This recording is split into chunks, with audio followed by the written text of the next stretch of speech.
When I was in the 5th grade at lunchtime, I was always looking to get into some gastronomic hijinks. You know that kid you would sit next to at the lunch table and he would take tater tots and he would shove them up his nose as far as he could and proceed to eat it with boogs on it. Maybe he didn't really know what food was. He wasn't sure how the whole food thing worked. I wasn't that kid, but I would watch that kid at lunch because it was hilarious. He would dip them in ketchup and then proceed to put the ketchup-shaped potato cube in his nose. And then he would eat it. And then he would like go in there and get the ketchup out and eat that. Maybe a little too far. As a spectator to a lot of these things, there's really nowhere to go but down. Tater tot and ketchup in nose kid is a gateway drug to much worse things. And I was looking to get into some trouble. So one fine day in the 5th grade, I was at a table with a new kid. I don't remember his name because we weren't friends after this event. His mom, as a peace offering to the new kid friendship gods, had packed him these like, it was like 5 little baggies. Like little baggies that a drug dealer would carry around. What you would expect it to look like if your entire experience with drugs came from DARE meetings and G.I. Joe PSAs. They had within them a single orange disc. I didn't know what this was at the time because I was a 5th grader. I wasn't into the hard stuff yet. So he pulls these out of his trench coat. At least I think he was wearing a trench coat. I'm pretty sure. Pretty sure there was fake IDs in there and everything. Pixie sticks. And he slides them across the table towards us.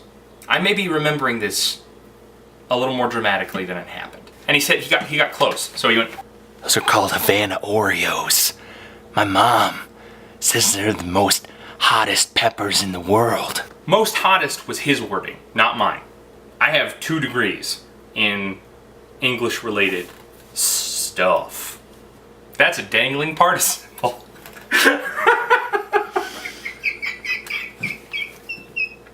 The seeds are the hottest part. And so my little 5th grade brain thinks, hottest peppers in the world? That's like Dirty Harry. Staring down the barrel of a .44 Magnum. The most powerful handgun in the world. It's definitely not a Coke bottle. You're about to put the .44 Magnum of hot peppers in your mouth. And 26-year-old me is thinking, you're about to play Russian roulette with your colon! And so I ate it. And my mouth burned for like 4 days. And I had the Eye of Sauron between my cheeks.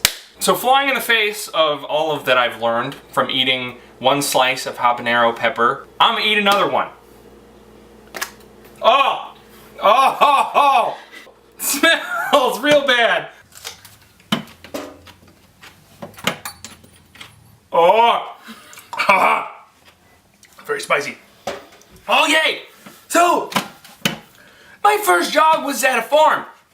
That's why I told people, and ha ha ha.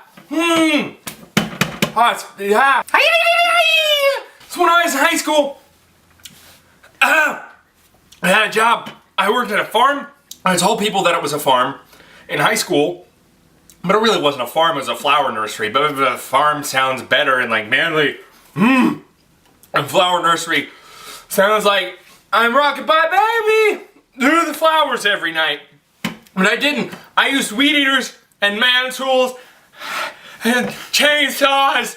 And I got to work with my best friend, which was cool. And I got to work outdoors, and that's awesome. And it smelled great because there was like dill and all kinds of flowers out there. And it was beautiful. And of course, I didn't appreciate it because I was a dumb high school student. One of the great benefits of working at a flower nursery, where your boss also grows various produce, is that one day our boss tells us, you can take home any of the vegetables I grow for free. You can take them to lunch and eat them.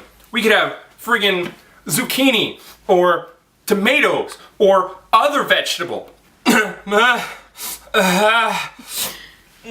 One day we were eating wild sand plums and we ran into a pack of not pickled peppers.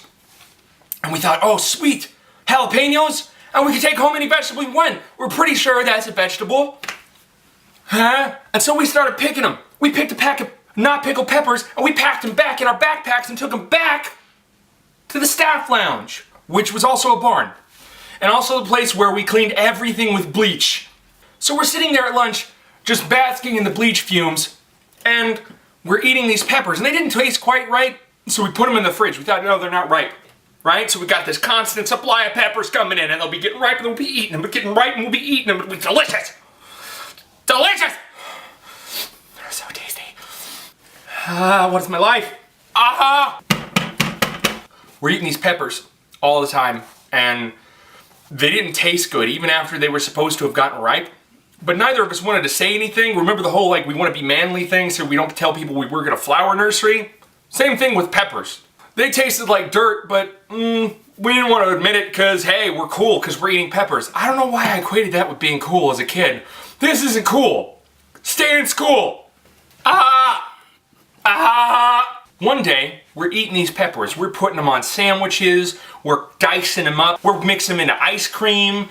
And our boss comes in. And she's like, oh, what do you guys got there? What do you got there, guys? Oh, just eating some peppers we picked down in the field. Like cool guys, you know? We're real cool. And she says, you got those peppers from the field? And we said, yeah. And for a second there, we were worried that maybe we had broken some kind of unspoken rule, like maybe she had a side business and she was selling the jalapenos to some kid in a trench coat in a 5th grade school. So we're like, we're not, you said we could take any vegetables we wanted, like tomatoes or zucchini or other vegetable. Pepper is other vegetable. And she says, guys, those are ornamental pepper plants. They're not edible. You're not supposed to eat them. So it sank in. For the better part of a month, we've just been stuffing our face with the vegetable equivalent of Christmas decoration. Who does that? Why do you need ornamental peppers? It doesn't make sense. Do you decorate your Christmas tree with ornamental candy canes? That's a bad example because of course you do. But do you take real candy canes that people could eat that are flavored like rabbit nuggets and then you put them on your tree? Because you hate children? Christmas is ruined. The end.